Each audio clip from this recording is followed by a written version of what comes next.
Boarding day can be frustrating. You're excited to get your cruise started, but you end up facing long lines, excessive crowds, and most first-time cruisers have no idea they're already making mistakes before they even get to the ship. I didn't know how to solve these problems on my first cruise or my fifth cruise, but after decades of cruising, I've put together 10 boarding day tricks you can use to board like a smart cruiser, skip the chaos, and start relaxing much earlier than everyone else. I'm Gary with Optimal Cruising, bringing you fresh cruise advice, money-saving hacks, and secret strategies the cruise lines don't advertise. Let's get started.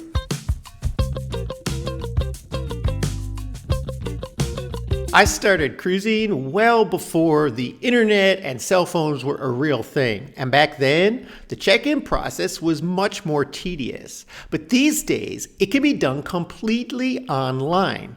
And if you do it ahead of time, every step from scanning in your passport, taking your picture, getting all your information up to date, your credit card on file, then when you get to the cruise terminal to board your ship, your process will be a whole lot smoother. Some cruise lines like Royal Caribbean even have an express lane. If you check in online in their app and do all the steps properly, you won't even have to go to the main line. There'll be a special line for them to just verify that you actually brought your passport with you and you get right on the ship. You can board the ship in less than 10 minutes this way. And while not all cruise lines have an express lane that you can use, if you have completed the entire process online, it's going to go much more quickly. Once you get up to the agent, you'll be walking on that ship in just a couple minutes. It does differ by cruise line, but on average, you can check in online up to 45 days before your cruise.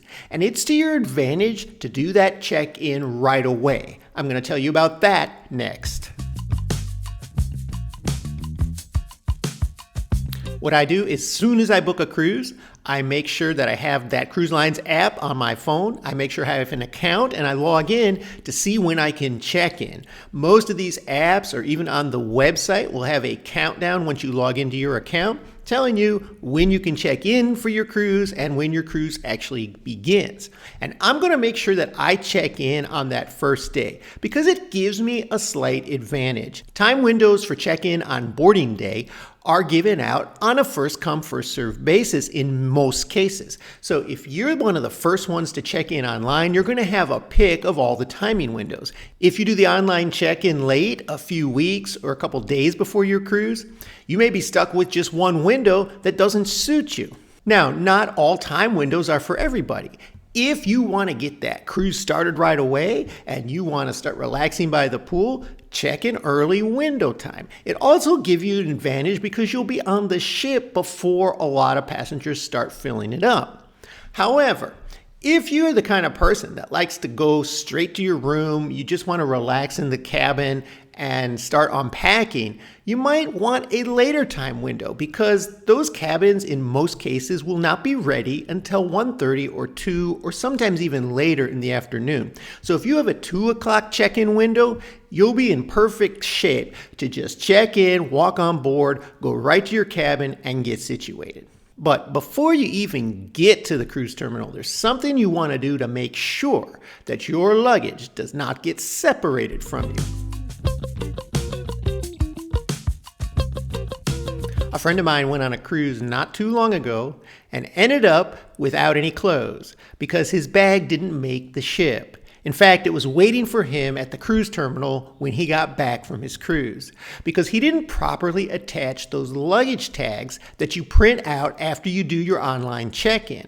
So if you haven't cruised before, once you do that online check-in, you're going to get a PDF file or sometimes you can print it directly from your app, these luggage tags that you're going to have to fold up and put on your suitcase. It tells the porters where to put your bags and then it tells the room stewards which cabin to bring your bags to. If those luggage tags get separated from your suitcase, it's quite possible it may not make your ship. So before you even leave home, make sure that you either attach those with many staples. When I used to use staples, I'd put 4 or 5 staples just to make sure it's not coming off. And I'd use 2 tags for each bag. So each luggage usually has 2 handles, one at the top and one at the side. So I'd put one of the cruise luggage tags on each handle just to ensure if one gets sheared off, I have a backup. But I found something that's even more secure. And now I always use these plastic luggage tags. I have a link for them in my Amazon store in the description.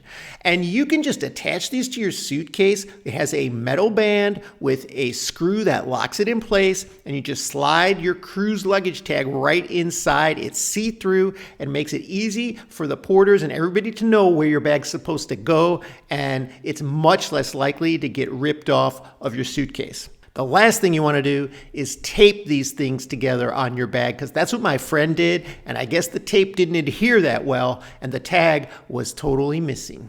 And there's one more thing you need to prepare before you get to the cruise terminal that'll make sure your cruise starts off right. The first time I went on a cruise, I checked all my bags with the porter. I thought, I'm just going to walk on like a rock star. I'm not going to carry anything with me. Big mistake, because you're not going to get those bags until later in the afternoon, sometimes early in the evening on the first day of your cruise. It takes them a while to funnel all these bags throughout the ship.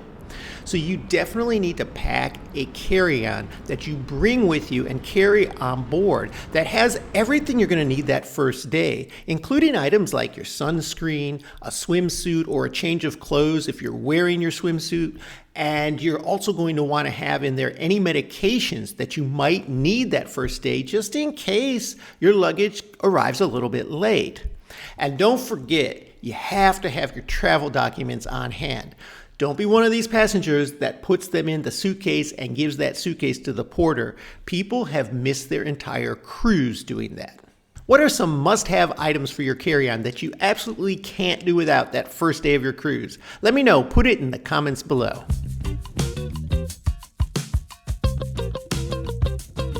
I have found that one of the biggest stressors on boarding day is figuring out lunch. In fact, most cruise passengers flock to the buffet on day one to get fed that first day.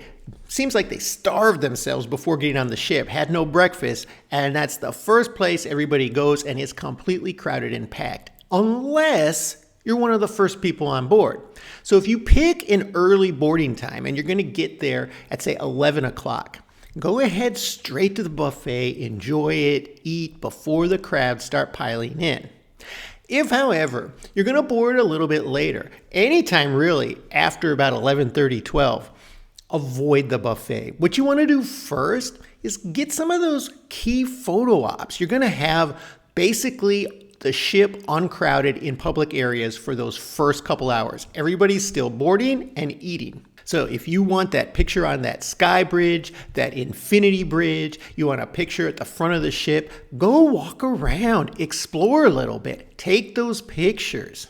It also gives you a chance to see how the ship is laid out, where the activities and shows and venues are that you're going to want to attend, so that you have a better idea how to map out your vacation. And then you can find one of the other venues to have lunch in that will be a lot more relaxing, a lot less crowded, and you'll probably enjoy it a whole lot more. There's always going to be at least a main dining room or a cafe or other free restaurant that you can eat at besides the buffet. If you don't know which one it is, you can ask any staff member. They're more than happy to guide you to these less crowded, less stressful areas.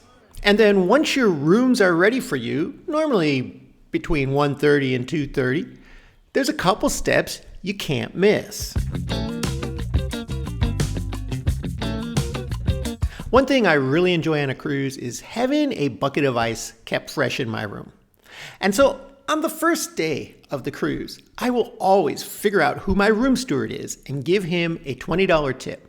and make any requests that I have. If there's something else that you want the beds moved, you want some furniture taken out, you want your minibar fridge emptied out so that you can put your own drinks and stuff in there, you can ask for this from your room steward on the first day, and if you hand them a small cash tip up front, they will take care of you the entire cruise. And some people like to do this with a bartender on boarding day as well. If you have the drink package or if you're going to be frequenting the bars, find a bar that you really like and give one of the bartenders there a tip up front, $5, $10, and ask him to take care of you during the cruise. I guarantee you, he'll be looking for your face throughout the week. Now, if you haven't booked your next cruise yet, I've got a list of the best cruise deals you can book right now. If you'd like a copy, just comment deals or click on the deals link in the description of this video and I'll email it to you. The first time you put that key card in your cabin door is the freshest and cleanest that it's probably going to look for your entire cruise. After all, these cabins are small. We start opening up our suitcases, putting things around. It's going to start to look cluttered pretty quickly. So if you like to have those pictures of the pristine looking cruise cabin, which a lot of us do for memories of our vacation, take those right away before your bags even get in the room. If you want pictures like this and you forget to do it in the very beginning, it will be harder to replicate later on during your cruise. Now, this trick saves me major headaches because I've been in a cabin or two where there were some issues. It's not always going to be perfect, but it will and can be fixed. So the first thing you should do when you get into your cabin is check everything out.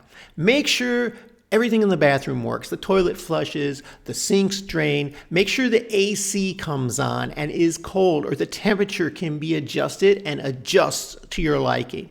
If you have a balcony, make sure that door closes properly and locks, because if it doesn't, that AC may never even come on.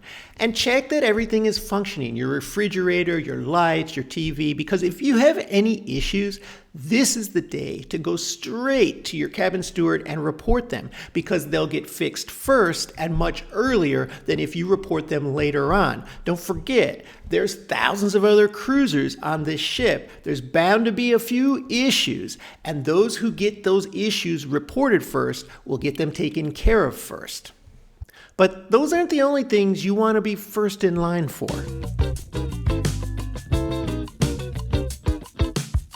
A friend of mine recently went on a cruise and ended up missing out on one of the popular shows that he wanted to attend because he didn't do this next trick. So as soon as you're all settled with your room, you want to start looking at what reservations are available to make, and you can find this typically on the cruise line's app. Now, some cruise lines will allow you to make certain types of reservations even before you get on the cruise, but most things open up on day one. For some cruise lines, you can book things for the entire cruise on day one, and other cruise lines will limit it to that first day or maybe the next day, and you'll have to check each day. And if this is the case, it's important to do this early. If there's a show, if there's an event that you really want to see and you're on a fully booked cruise, you need to make reservations early, because it is quite possible that you get left out or left behind if you don't get in line first. And the same thing goes for popular restaurants. If you're going to pay for specialty dining and you want preferred times for eating dinner, make those reservations early, because especially on the more popular ships, the popular restaurants tend to book up, and you don't want to be stuck with a 5 o'clock dinner or a 9 o'clock dinner if that's not what you like. Now, this next trick will save you from wasting a ton of money. I'll tell you about that next. But first, I would ask if you could take a moment, subscribe to our channel, hit that like button. It helps us grow, and we'll continue to bring you cruising updates. One thing that's really nice about cruising is the all-inclusive nature. And that includes things like drinks or specialty dining. And if you want those things as part of your experience, you have to add those packages on. But something really bothers me about the way they do this. Cruise lines charge some passengers a whole lot more than others. So If you want to avoid paying the premium price, you need to book all of these things ahead of time, preferably at the time you book your cruise, but at least several days before you get on board, because cruise lines offer discounts on all of these packages, from the drink package to specialty dining to the Wi-Fi package to the spa packages. They are all discounted heavily before the cruise, sometimes as much as 40%. It really depends on the line. If you get on board and purchase one of these, you're paying full price. They'll make it seem like you're still getting a discount, but you're really not. Nobody's paying more than when they first walk on board. My rule is that if I don't decide beforehand that I want something like the drink package, I'm not buying it on board. And cruise lines will offer specials on some of these upsells once you're already on board if you do it a la carte, but not by buying the whole package. So for example, if you didn't buy the drink package, but you want to have some drinks, look for the drink specials. Most cruise lines will have a daily special, sometimes a 2-for-1. A lot of them will have happy hours for certain drinks. And if you stick to those, you can get a lot of drinks for very little money. It's the same thing with specialty dining. There will be special offers during lunch, for example, where you can get a heavily discounted price at a specialty restaurant for the exact same food, maybe a slightly smaller portion, but you get that experience without overpaying for it. And speaking of overpaying, I go into great detail on how you can avoid overpaying for everything from your cruise fare to your cruise packages in this video series right here.